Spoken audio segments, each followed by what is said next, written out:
আপনারা একটা জিনিস নিশ্চয়ই দেখেছেন যে অবৈধভাবে ক্ষমতা দখলকারী ইউনূস সে কিভাবে আওয়ামী লীগকে ব্যান করে, তার কি অধিকার আছে? ডক্টর মোহাম্মদ ইউনূস, তাকে আমি প্রশ্ন করি যে সে কি জনগণের ম্যান্ডেট নিয়ে ক্ষমতা এসেছে, জনগণের ভোটে ক্ষমতা এসেছে? তা তো নয়। সেটা তো সে নিজেই স্বীকার করেছে। আমাদের বলতে হবে কেন? 2024 সালে সে ক্ষমতা দখল করলো, কিভাবে দখল করেছে সে নিজে ব্যাখ্যা দিয়েছে।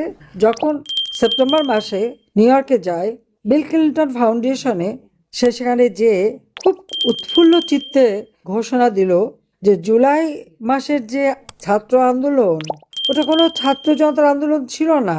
কারণ সকলকে বললো যে সেখানে তো কোনো নেতা ছিল না, কোনো নেতৃত্ব ছিল না। কেউ নেতৃত্ব দেখেছে না? তাহলে কিভাবে হলো? এটা ইউনূসের নিজের মুখের কথা যে মেটিকুলাস ডিজাইনের মাধ্যমে তার মাস্টার মাইন্ড দ্বারা ওই আন্দোলন সংগঠিত হয়েছে। অর্থাৎ দেশি বিদেশি নানা ধরনের চক্রান্ত করেই সে আন্দোলন করেছে, আর আন্দোলন করে শেখ হাসিনাকে ক্ষমতা থেকে হটিয়েছে। আর শেখ হাসিনাকে জনগণের ভোটে নির্বাচিত জনপ্রতিনিধি হিসেবে বাংলাদেশের প্রধানমন্ত্রী, আওয়ামী লীগ সরকারে গেছে জনগণের ভোটে নির্বাচিত। তো জনগণের ভোটে নির্বাচিত সরকারকে মেটিকুলাস ডিজাইনের মাধ্যমে উৎখাত করে দিয়ে সে ক্ষমতা দখল করেছে, অর্থাৎ ডাকাতি করে ক্ষমতা নিয়েছে। এটা তো তার কথাই প্রকাশ হয়ে গেছে। আমার প্রশ্ন হচ্ছে, এই অবৈধভাবে ক্ষমতা দখল করায় গর্ব করার মতো কি আছে? বাহবা পাওয়ার মতো কি আছে? চুরি ডাকাতি করার মতো করে ক্ষমতা ডাকাতি করা, আর তারপরে আওয়ামী লীগকে ব্যান করে। তার কি কোনো অধিকার আছে আওয়ামী লীগকে ব্যান করার? তার কি কোনো অধিকার আছে যে আওয়ামী লীগের কেউ ভোট দিতে পারবে না বা নির্বাচনে অংশগ্রহণ করতে পারবে না? কেন পারবে না? সেটাই আমার প্রশ্ন। যে আওয়ামী লীগকে নির্বাচন করতে দেবে না, যদি গণতন্ত্রের কথাই বলে, তো ঠিক আছে, আওয়ামী লীগকে নির্বাচন করতে দিক, জনগণকে সিদ্ধান্ত নিতে দিক। জনগণ সিদ্ধান্ত নিক কাকে চায়।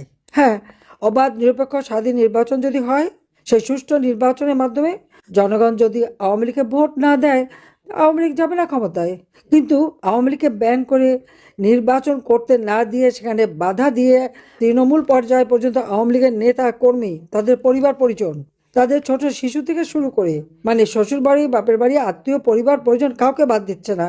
অত্যাচার নির্যাতন, ঘর পোড়ানো, বাড়ি পোড়ানো, এমনকি তার খামার পোড়ানো, কারো মাছের খামার, গরুর খামার, মুরগির খামার, যার যেখানে যা আছে দোকানপাট সব কিছু ভেঙে জ্বালিয়ে পুড়িয়ে তছনছ করে দিয়ে তাদেরকে সম্পূর্ণ অর্থনৈতিকভাবে পঙ্গু। আর জীবনের সাথেও তো তারা কাউকে রেহাই দিচ্ছে না। আজকে নির্বাচন দিয়েছে, কেন আওয়ামী লীগ নির্বাচন করতে পারবে না? কেন আওয়ামী লীগে ভোট দিতে পারবে না? অবশ্যই আওয়ামী লীগকে নির্বাচন করতে দিতে হবে, আমরা নির্বাচন করতে চাই। আজকে আমি বলবো যে আমাদের কৃষক, শ্রমিক, ছাত্র জনতা, মেহনতি মানুষ, নারী সমাজ, সকলে যে যেখানে আছেন সবাইকে ঐক্যবদ্ধ হতে হবে। এটা কোনো নির্বাচন হচ্ছে না, এটা নির্বাচনের একটা খেলা। এখান থেকে কোনো জনগণের ম্যান্ডেট আসবে না। নির্বাচন নামে একটা প্রহসন হচ্ছে, যেখানে আওয়ামী লীগ অংশগ্রহণ করতে পারে না। সেটাকে আবার নির্বাচন কিসের? অন্তত 50% ভোটারের আমরা আমাদের পক্ষে। আজকে আমাদের নির্বাচন করতে দেবে না কেন? আমি ইউনূসকে আহ্বান করি, আসেন না আমার সাথে নির্বাচন করেন, যে কোনো কনস্টিটুয়েন্সিতে আসেন, দেখি কে জিতে, কাকে জনগণ ভোট দেয়, তখন না বুঝতে পারবো। সেটা তো করতে পারবে না, সে সাহস নাই।